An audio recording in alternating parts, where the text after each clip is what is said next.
అట్లా వేసుకుంటా అని చెప్పి అక్కడి నుంచి ఇక్కడికి రప్పించింది మేడం.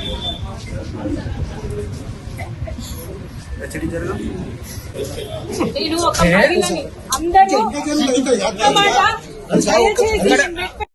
అధ్యక్షురాన్ని నేను మస్తు చాలా కష్టపడ్డాను. చాలా సంవత్సరాలు అయితే నేను కష్టపడబట్టి నేను మహిళలకు అండగా ఉంటూ అక్కడ కష్టపడుతున్నా.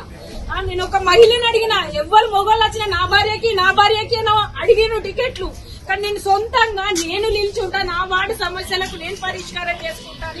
వచ్చి ఒక టౌన్ అధ్యక్షురాలు అడిగితే టికెట్ ఇవ్వకపోవడం ఇది ఏంది సార్ నాకు చెప్పండి. కన్ఫర్మ్ నిన్న నైట్ దాకా కూడా కన్ఫర్మ్ అయింది సార్ నాది. మార్నింగ్ ఎట్లా చేంజ్ చేస్తారు సార్ చెప్పు.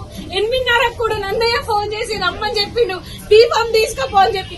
ఆడ 2 గంటలే సార్ మేము కూర్చొని. ఇప్పుడేమో నా చేతులు ఏం లేదు, మీ నరసింహారావు చేతులు ఉంది అని మాట్లాడుతున్నారు.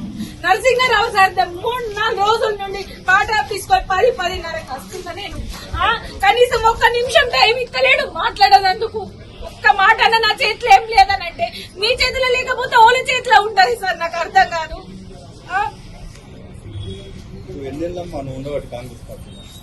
5 సంవత్సరాల కంటే ఎక్కువ అవుతుంది సార్. నేను ఆటో అప్పని చెల్లి కూడా వాళ్ళ ప్రచారం చేసిన నేను నరసింహారావు. మాది మెట్పల్లి 24వ వార్డు సార్.